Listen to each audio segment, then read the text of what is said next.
संत जब आते हैं तो उनकी आवाज में कशिश होती है, वो जीवों को खींचते हैं। उनकी जो आवाजें होती हैं जीवात्माओं तक पहुंचती हैं, तब वो ये समझ जाती हैं जीवात्माएं कि अरे ये तो बोली मैंने सुनी थी। कहाँ सुनी थी?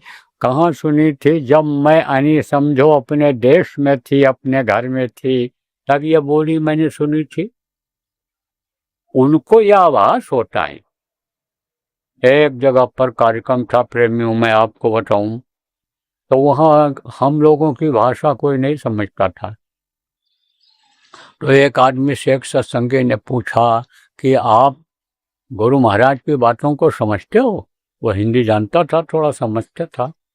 तो कहा हम क्यों नहीं जानेंगे, सुनेंगे, समझेंगे, यह तो हमारी भाषा में बोलते हैं, हमारी भाषा में बोलते हैं। अब आप ये समझो कि इसी आधार पर द्विभाषीय मशीन बनाई गई है।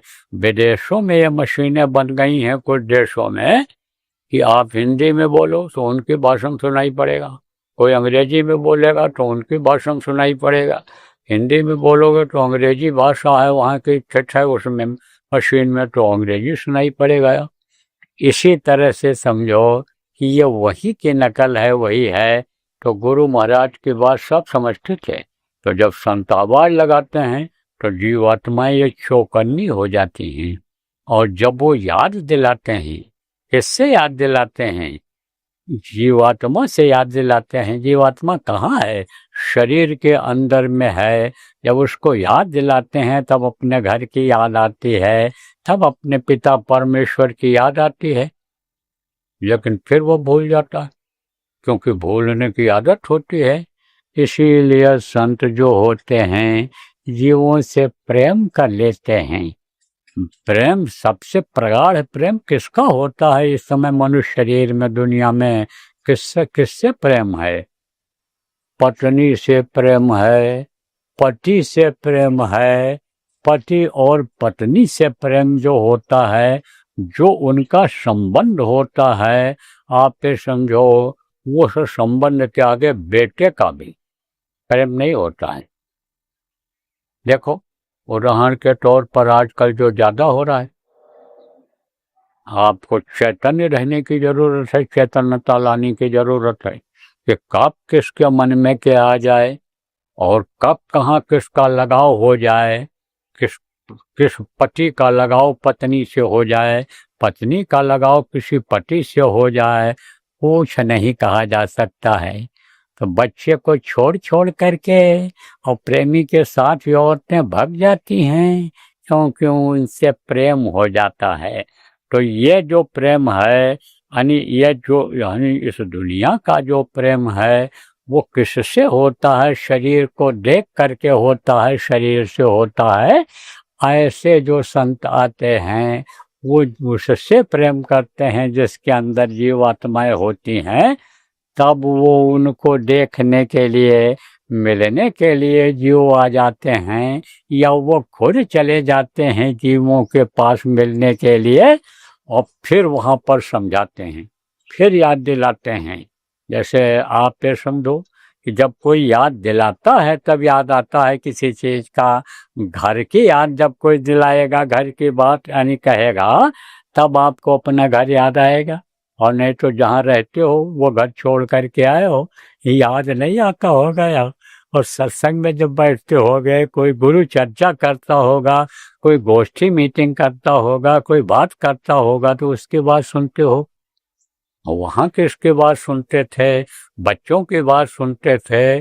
गाय आवाज लगाती थी, भैंस आवाज लगाती थी, हम जब चिल्लाती थी, समझ जाते हो भूखी है चारा डाल दो, ये चिल्लाना बंद कर देगी, गाय बंद कर देगी, भैंस बंद कर देगी, उसकी आवाज। अब यहाँ प्रेमियों की आवाज सुनते हो तो उसी में मन लगा हुआ। ऐसे ही याद दिलाया करते हैं, बार बार याद दिलाते हैं, तब घर याद आता है। और जब घर याद आता है जीवात्मा को, तब जीवात्मा जाने की इच्छा व्यक्त करती है। और सद्गुरु जब कहते हैं हम तुमको उपाय बता रहे हैं और इस उपाय से आप वहाँ पहुँच जाओगे, ये रास्ता हम बता रहे हैं, तब वो रास्ता जानने की इच्छा पैदा हो जाती है, तड़प पैदा हो जाती है। बहुत से लोग तड़प तड़प जाते हैं कि हमको जल्दी से नामदान मिल जाए, हमको भगवान मिल जाए, देवी देवता दिखाई पड़ने लग जाएं, प्रभु का दर्शन हो जाए। जब प्रभु से ये हमारे प्रेमी यानी प्रेम करना रिश्ता जब बताते हैं, समझाते हैं, हम लोग भी समझाते थे, गुरु महाराज जब आदेश दिए थे, जाते थे, बताते थे, जगह जगह सत्संग करते थे, तब वो याद आता है। तब इच्छा जग जाती है जीवात्मा की कि हमको वो रास्ता मिल जाए, वो डोर मिल जाए, वो नाम मिल जाए कि कलयुग केवल नाम आधारा, सुमिर सुमिर नर उतर पारा, पार होने वाला नाम मिल जाए।